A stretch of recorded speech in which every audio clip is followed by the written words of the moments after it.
dari kelas 10 Olimpiade mensupport Ibu Happy Spita SPD dalam praktik PPG 1 gelombang 2.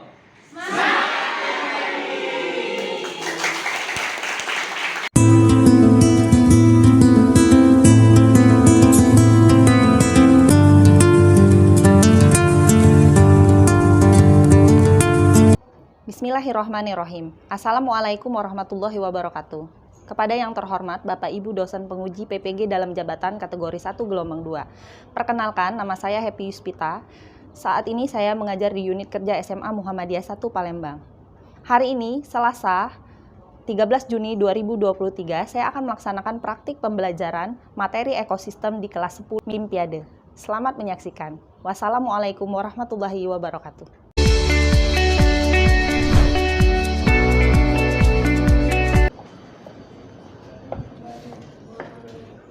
Assalamualaikum. Waalaikumsalam warahmatullahi wabarakatuh. Apa kabar? Alhamdulillah, luar biasa. Allahu Akbar. Masya Allah. Sudah siap belajar biologi? Siap. Subandino siap? Siap. Siap. Sudah bersih kelasnya? Siapa piket hari ini? Yang piket hari ini? Oh, bagus. Terbaik, lantainya bersih, kelasnya wangi ya, rapi. Almetnya udah dipasang semua? Sudah. Sebelum kita memulai kegiatan pembelajaran, silakan berdoa terlebih dahulu. Coba Ojak dipimpin doa hari ini. Baiklah teman-teman, sebelum kita mulai pelajaran biologi pada pagi hari ini, mari kita berdoa bersama-sama. Doa mulai.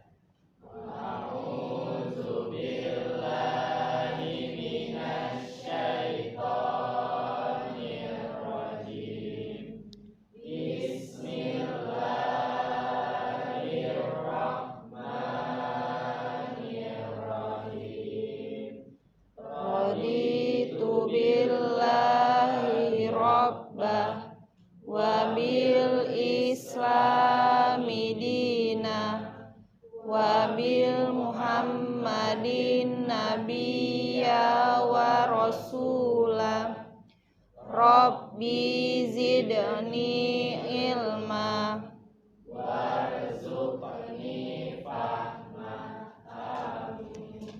Siapa yang tidak hadir hari ini? Nihil, alhamdulillah.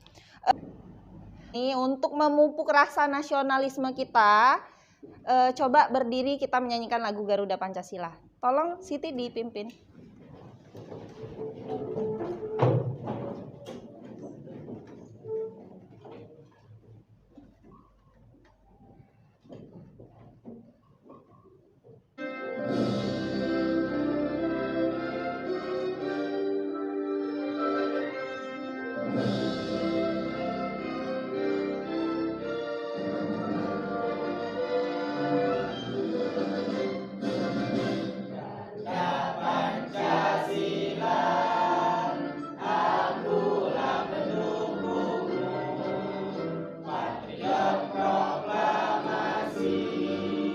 Sedia berkorban untukmu, Pancasila dasar negara, rakyat adil makmur sentosa, pribadi bangsaku.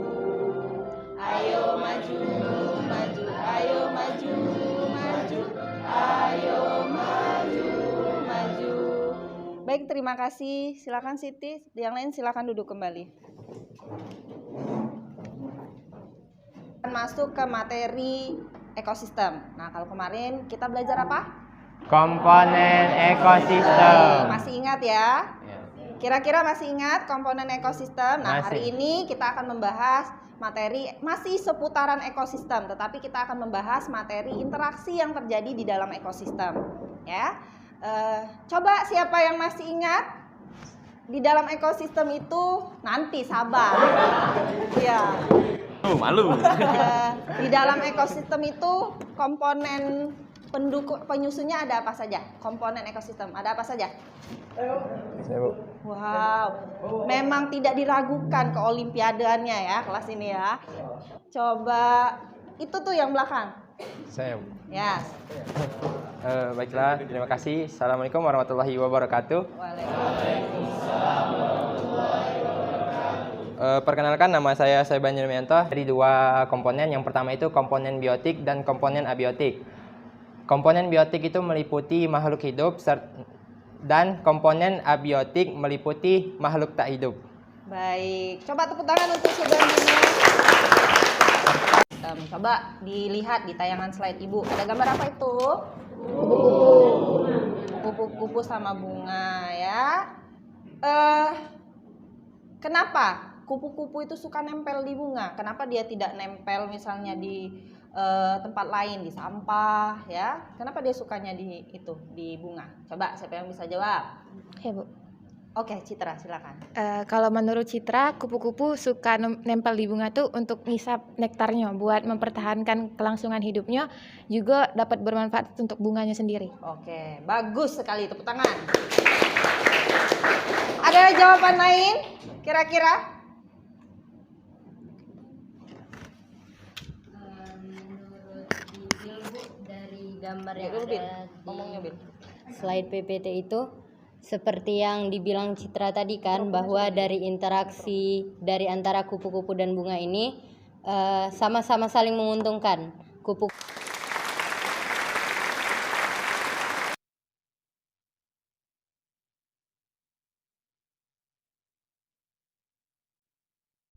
Nah, di tampilan slide Ibu berikut ini, coba kalian lihat interaksi apa kira-kira yang terjadi di sini. Oke. Ya, silakan Muhtadi.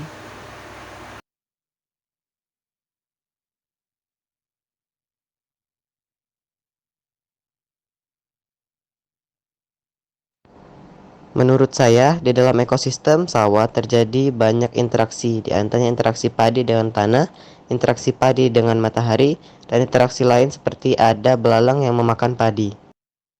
Bagus, tepuk tangan untuk Muhtadi Arif. Jadi di dalam ekosistem terjadi banyak sekali interaksi agar ekosistem dan rantai makanan tetap terjaga. Akan keluarkan handphonenya, kita tes awal.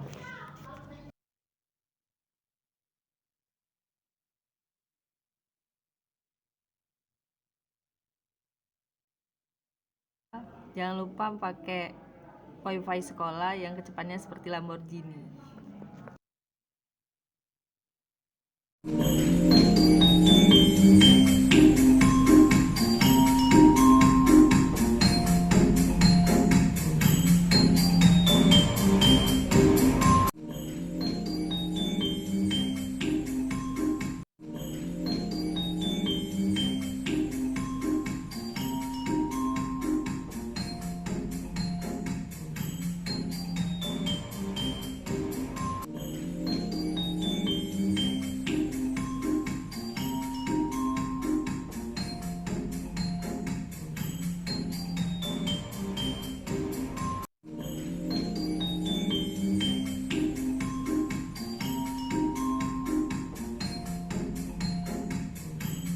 Ya, kita lihat siapa yang berada di skor tertinggi.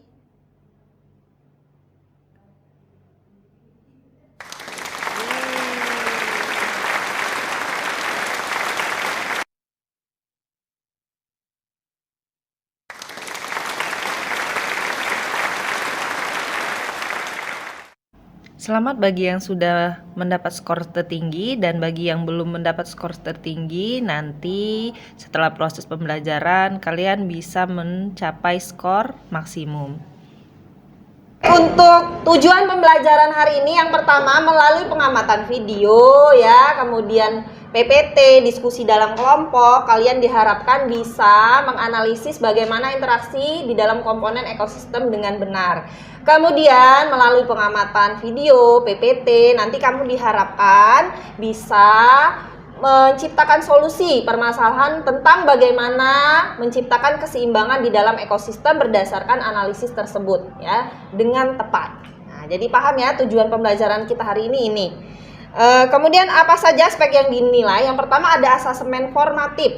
Asesmen formatif ini selama proses belajar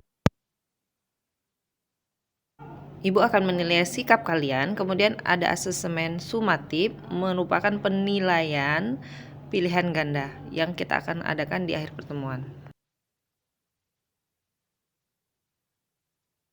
Ekosistem dengan model pembelajaran problem based learning. Nanti Ibu kasih video orientasi masalah, silakan ditonton dulu videonya.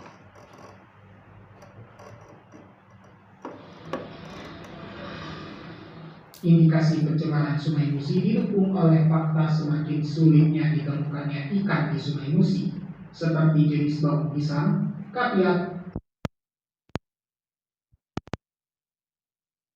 Peneliti dari Ekspedisi Sungai Nusantara atau ESN, Prisi Arisandi, menurutnya air sungai Provinsi Sumsel yang memiliki 17 kabupaten dan kota itu, tingginya aktivitas alih fungsi lahan di hulu, aktivitas tambang tanpa izin, perkebunan sawit, pencemaran industri serta sampah plastik dan air limbah dari berbagai kegiatan masyarakat menimbulkan pencemaran di Sungai Musi. Pencemaran sungai tersebut perlu mendapat perhatian bersama semua pihak dan lapisan masyarakat.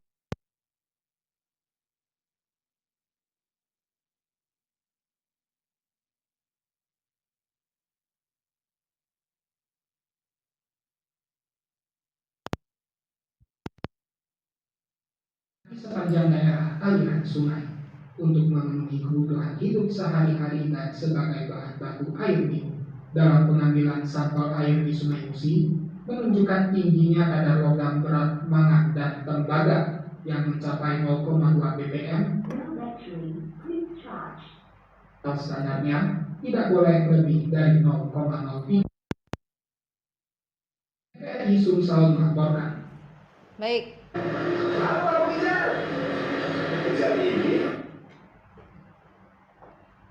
Tio, tadi apa saja permasalahan yang terjadi pada ekosistem Sungai Musi tadi?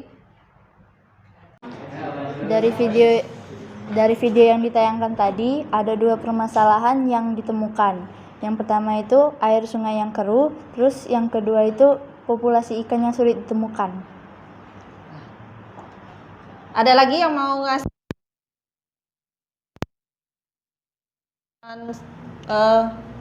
limbah Sungai Musi tadi? Permasalahan dari video yang telah diberikan Ibu Happy tadi, yaitu yang pertama, karena tercemarnya ekosistem Sungai Musi yang disebabkan oleh penanaman monokultur, pertambangan yang ilegal,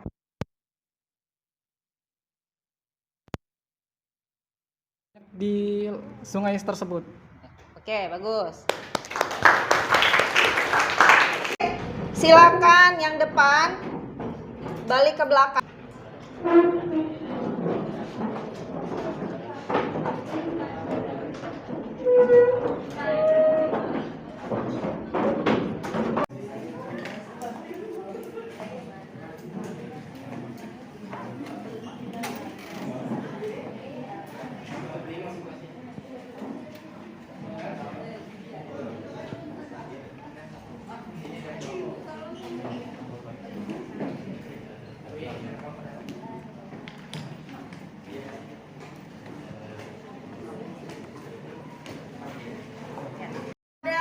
Langkah-langkah pengerjaan NKPD silakan kalian kerjakan ya. Yang pertama, untuk kelompok 1, 2, dan 3, ini kan ada 6 kelompok ya. 1, 2, dan 3 itu silakan analisis permasalahan di barcode pertama. Yang kedua, kelompok 4, 5, dan 6 analisis permasalahan di barcode yang kedua. Ada 2 barcode itu ya. Baik, di situ juga ada tugas dan peran masing-masing kelompok. Silakan misalnya Siti Aulia perannya sebagai apa di situ. Tulis, dideskripsikan supaya semuanya bekerja sama, semuanya bekerja.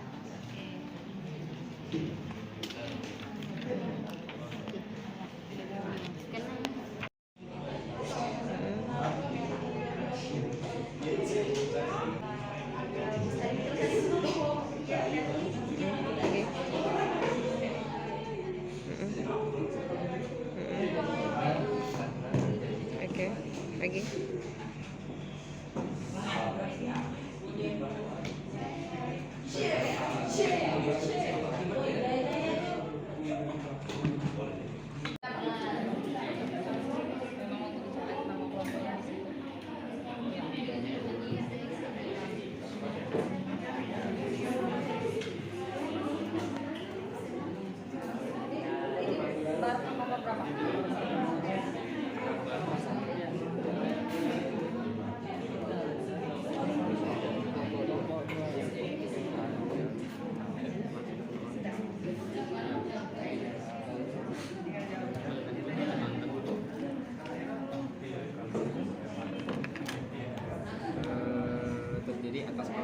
biotik,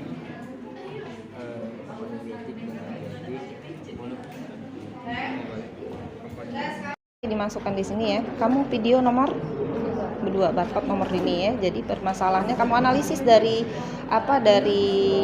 video ini, kamu masukkan permasalahan yang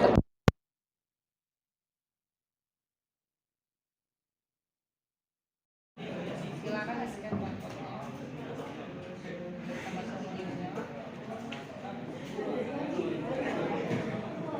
Nah, dicari tahu masalahnya.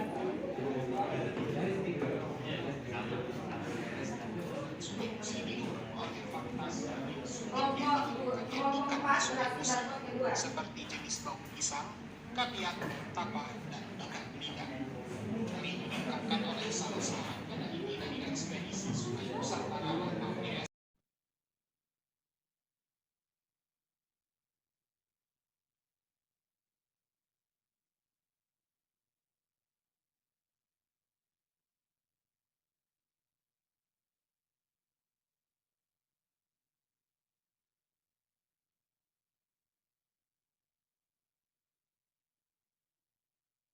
Ada kelompok yang udah siap maju? Oh, kelompok 1, kelompok Dino, silakan. Siapa yang mau maju? Ipan. Baik.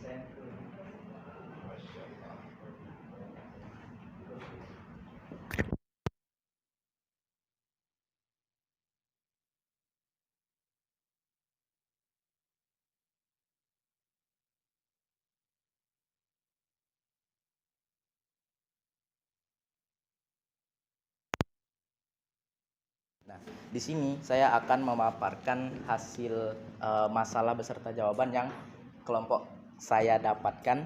Nah, jadi untuk permasalahan di video yang telah kami tonton, itu kami mendapatkan 3 permasalahan. Untuk permasalahan pertama, apakah pengaruh penambangan terhadap faktor biotik dan abiotik yang ada di Sungai Musi? Permasalahan kedua, interaksi apa yang terganggu? Dan yang ketiga, bagaimana cara menanggulangi ketidakseimbangan ekosistem Sungai Musi akibat penambangan? Nah, untuk jawabannya itu kami telah merangkum menjadi satu penjelasan komponen organisme hidup. Nah, organisme tersebut itu diantara tumbuhan, air, plankton, perifiton, bentos, dan ikan.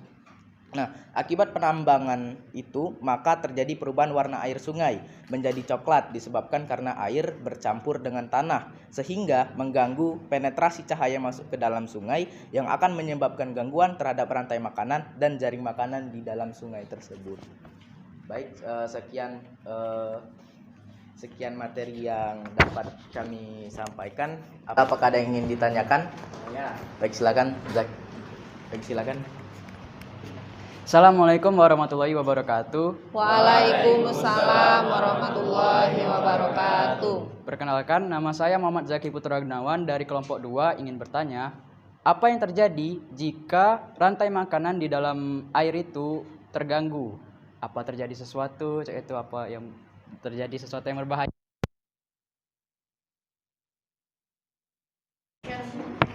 Baiklah, terima kasih untuk pertanyaan Muhammad Zaki dari kelompok 2. Saya akan langsung menjawab.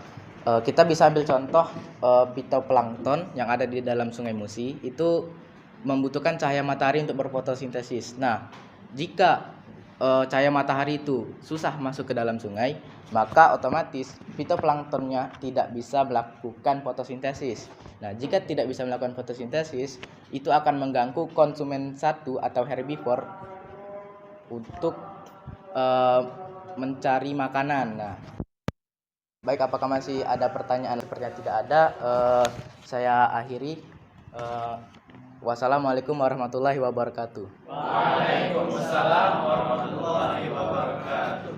Baik, sekarang maju kelompok 5. Tidak ada. Saya akhiri. Wassalamualaikum warahmatullahi wabarakatuh. Waalaikumsalam warahmatullahi wabarakatuh. Baik, sekarang maju. Silakan kelompok terakhir. Kelompok 5.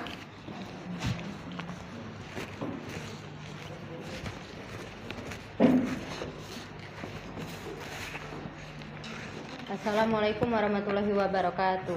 Waalaikumsalam warahmatullahi wabarakatuh. Saya saya Siti Aulia Salsabila selaku perwakilan dari kelompok 5. Video kedua yaitu tentang pencemaran Sungai Musi. Adapun permasalahan yang kami dapatkan dari video tersebut adalah apakah komponen abiotik dan biotik di dalam Sungai Musi terganggu akibat pencemaran seperti akibat dari sampah plastik, alih lahan, pertambangan dan juga penanaman monokultur. Dari hasil diskusi kami, jawabannya adalah akibat sampah plastik akan terjadi pendangkalan dan terjadi endapan lumpur pada Sungai Musi yang mengakibatkan air Sungai Musi tersebut menjadi keruh sehingga penetrasi cahaya penanaman monokultur ini menyebabkan erosi. Dari jawaban yang telah saya sampaikan, apakah ada yang ingin bertanya?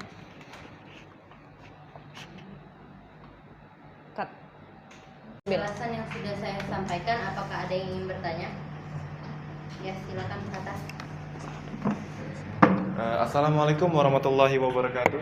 Waalaikumsalam warahmatullahi wabarakatuh. Perkenalkan, nama saya Muhammad Fatah Syauki. Saya dari kelompok ketiga. Saya ingin kira-kira apa ya yang dimaksud dengan penanaman monokultur? Terima kasih. Jadi penanaman monokultur itu merupakan penanaman hanya dengan satu jenis tanaman saja. Misalkan kita hanya menanam sawit saja ataupun tebu saja, yang mana metode penanaman monokultur ini memang memudahkan kita pada proses pengelolaan, pengawasan dan juga pemanenan suatu tanaman, tetapi juga memiliki dampak yang sangat berbahaya, yaitu mengurangi proses resapan air sehingga menyebabkan tingkat terjadinya erosi. Apakah sudah mudah dimengerti? Terima kasih. Oke, baik. Tepuk tangan.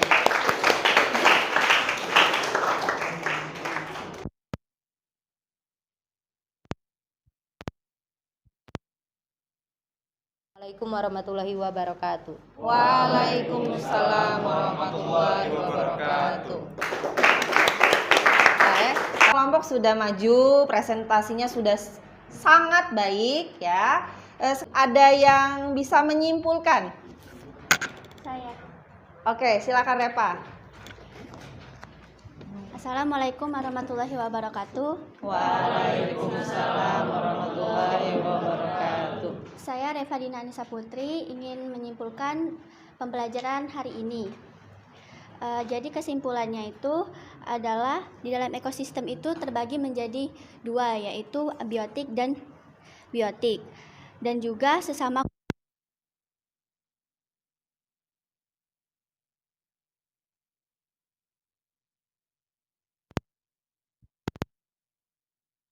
komponen-komponen yang ada di ekosistem dan berdampak hilangnya komponen abiotik. Ada lagi yang mau menambahkan? Yang mau ngasih kesimpulan? Siapa yang ngasih? Ya. Rojak. Nah, dari ekosistem ini tuh terdapat yang namanya itu simbiosis. Simbiosis itu terdiri dari simbiosis mutualisme, parasitisme, komensalisme. Nah, untuk yang mutualisme ini contohnya seperti bunga dan kupu-kupu yang simbiosisnya itu saling menguntungkan. Kalau parasitisme itu simbiosis yang satu untung, yang satunya rugi. Contohnya itu pada nyamuk yang menggigit atau menyedot darah manusia.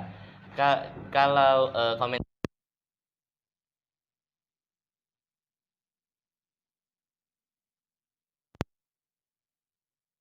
hiu dan ikan remora.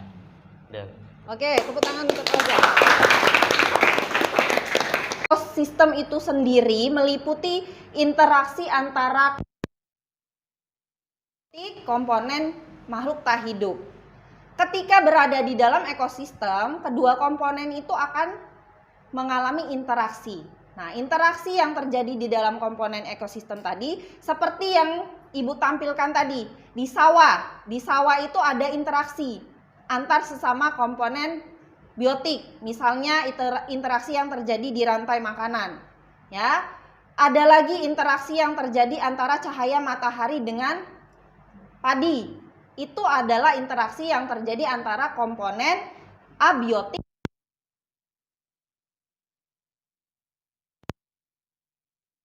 Apa saja yang termasuk interaksi antar komponen biotik. Nah, yang pertama ada simbiosis. Simbiosis ini adalah hubungan antar dua organisme atau lebih.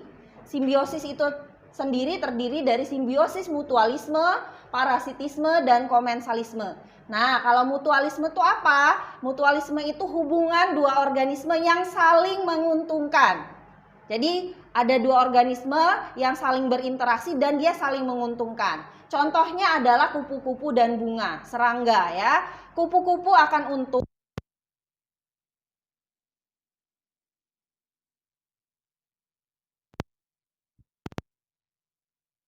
penyerbukan. Kemudian ada hubungan parasitisme. Nah, parasitisme ini adalah hubungan dua organisme atau lebih yang satu untung, satunya dirugikan. Contohnya kalau kamu digigit nyamuk, siapa yang untung? Yang rugi?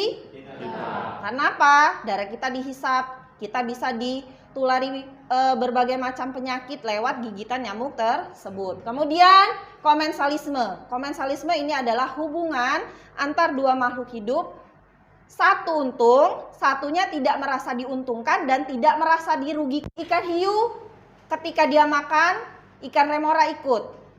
Ikan remora akan mendapatkan makanan dari ikan hiu. Ikan remora untung, tapi hiu tidak merasa diuntungkan dan dirugikan dengan keberadaan remora. Itu adalah simbiosis komensalisme. Yang selanjutnya adalah predasi. Predasi ini adalah hubungan antara pemangsa dan yang dimangsa. Nah, digambar hidup ya, antara populasi makhluk hidup yang satu dengan yang lain. Satu makhluk hidup itu akan merasa dirugikan dengan keberadaan makhluk hidup yang lain. Misalnya pohon Kamboja.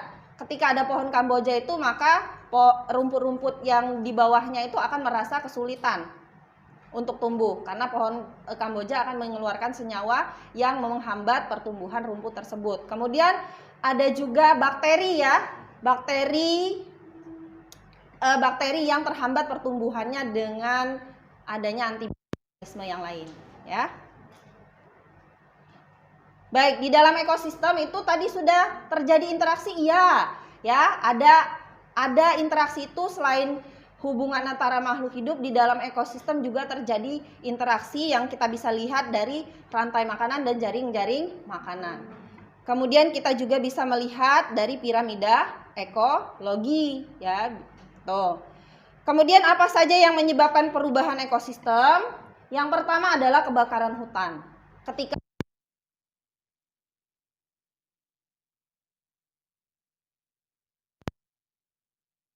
akan hilang ya. Kemudian penanaman monokultur. Nih, penanaman monokultur ini adalah penanaman satu jenis tanaman yang bisa merugikan tanah. Kalau dia berada di lereng bukit seperti di daerah pagar alam, suka nanam kopi ya, monokultur tanpa diselingi tanaman-tanaman lain, maka akan terjadilah banjir kayak banjir yang di daerah Lahat kemarin. Nah, itu akibat erosi. Kemudian bisa juga karena penambangan menguntungkan bagi keuangan tapi merugikan bagi ekosistem. Kenapa? Karena penggunaan pestisida yang berlebihan ketika diberikan, maka ketika turun hujan pestisida itu akan larut di dalam air, akan menjadi DDT namanya ya. DDT itu akan mengalir ke sungai sehingga akan terjadi perpindahan DDT dari rantai makanan. Seperti contohnya di daerah Amerika ya, mengurangi populasi konsumen puncak karena yang terakumulasi DDT itu adalah komponen yang tertinggi. Jadi cangkang burung elang itu, telur burung elang akan rusak. Nih, buang sampah sembarangan. Jadi bisa menyebabkan perubahan ekosistem. Jadi lahan menjadi perumahan. Kemudian banjir, air sungainya keruh. Seperti kata kelompok Aulia tadi, kalau airnya keruh seperti di Palembang ini ya, di Sungai Musi, rantai makanan rusak karena penetrasi cahaya itu tidak ada. Ketika fitoplanktonnya menurun, akibat yang akan terjadi rantai makanan akan terganggu. Jadi si herbivore tidak ada makanan. Kalau herbivore tidak ada makanan,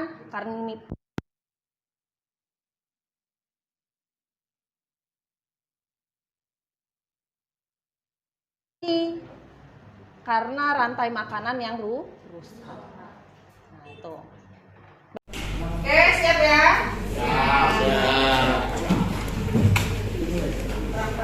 Dalam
ucapkan selamat untuk yang sudah mendapatkan top scores. Nanti hadiahnya akan Ibu berikan.